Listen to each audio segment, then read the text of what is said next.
fierce northerner's bark was already being drowned out. "You think you got problems?" roared a huge man with scar-latticed skin and a scruff of shorn hair.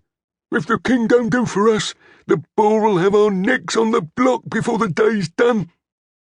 If his appearance hadn't already given it away, the use of that particular nickname for Alvantis would have identified the man.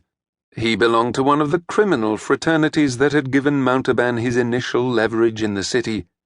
If I remember rightly, he went by the name of Holus Moralis, in honor of all those he'd left in shallow graves outside the walls of Altapasaeda.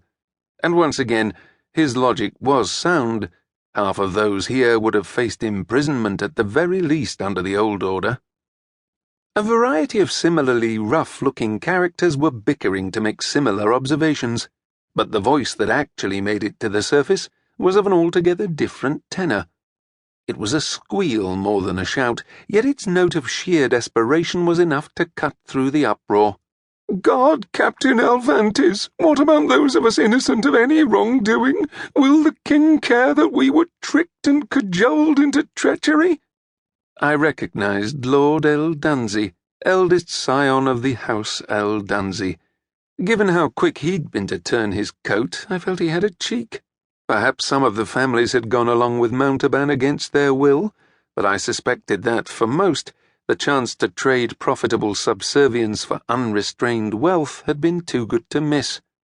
Well, that more or less covered the three factions Mounteban had persuaded to share power in Altapasaeda.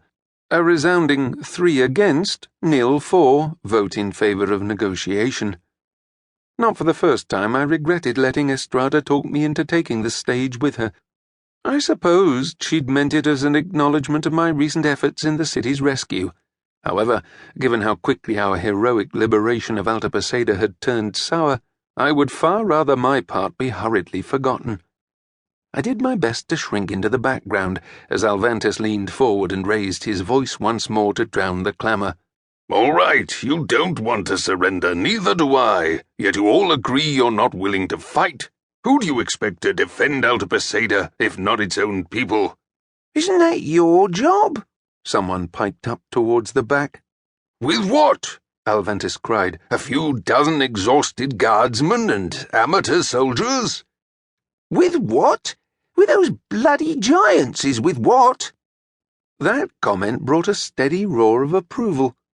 Good luck to Alvantis explaining the concept of giant pacifism to his unruly audience, for how could anyone who hadn't witnessed it believe that the terrifying creatures we'd brought here could barely even be persuaded to defend themselves? It was only because I'd accidentally stolen a giant and even more accidentally befriended him that I'd come to understand. For Saltlick and his people, violence was something alien and utterly abhorrent. "The giants won't fight for us," Alvantis said simply. A note of defeat was starting to enter his voice, and he was hardly trying to restrain it. After everything he'd been through to save this city, everything he'd sacrificed, I could see that the churlish defeatism he was up against was grating upon his good intentions. Then there was the fact that the very threat he was striving to protect his home from was the king he'd served dutifully all his life. All things considered, it wasn't a good day to be former guard captain Lunto Alvantis. It was only about to get worse.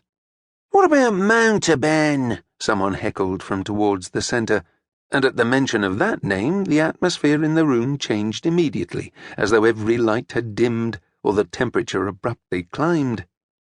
There was a pause, uncomfortably long, and then another voice echoed, "Yeah, where's Mounteban?"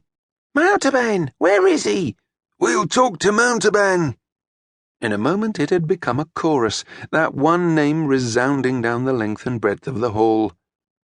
Alvantis stood it for a full 10 seconds before he broke. Then he lashed a foot into the lectern, and it tore loose with a thunderous crack to burst into pieces on the tiles below. Alvantis stood, sides heaving, eyes roving across his suddenly silent audience, as though challenging them to acknowledge his outburst, or to so much as whisper that hated name again. "This meeting is over," he spat, and stormed from the stage. Outside,